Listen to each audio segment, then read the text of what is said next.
Well, just in recent years, think about what happened on the Korean Peninsula. Multiple launches of missiles and nuclear testings by the North Koreans. And like out of the blue, we are beginning the process of engagement.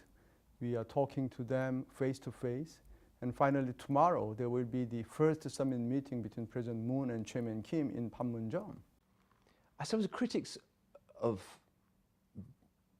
your government might say there's quite a lot of wishful thinking involved here, because essentially, apart from some statements,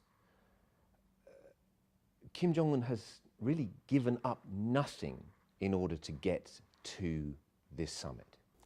Well, I believe still the announcement made by Pyongyang on 20th April, which includes the suspension of the nuclear testing and missile launches, as well as the shutdown of the nuclear testing site in the northern part of North Korea, speaks volumes about the direction where the North Koreans will go in terms of the denuclearization and when they come to the talks with us and with the Americans. But of course, we will not jump to any conclusions regarding the denuclearization. We will be serious.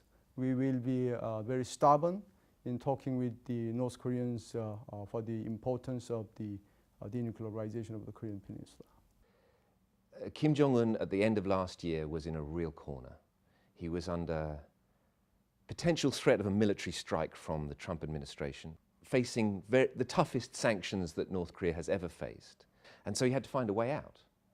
And that President Moon's government, because it is pro-engagement, was the one place, the one hope that Kim Jong-un has of finding a way through this international ever-tightening noose on his regime. Well, I don't agree with that kind of description. I mean, the strategy of Korea has been called the strategy of pressure and engagement. So in other words, while we have been pressuring the North Korean regime through the full-fledged implementation of the UN Security Council resolution, but at the same time, we have been offering a different path for Pyongyang. And they are finally going onto that path. President Trump will follow Friday's summit with a summit of his own. Mm-hmm. A lot of people were very surprised that he agreed to this. Mm-hmm. How surprised was your government? Well, personally, I was not surprised because, in a sense, President Trump has been also very clear from the beginning that there could be a different path for the regime in Pyongyang. He was talking about and point a kind of conversation over hamburger with a young leader in Pyongyang.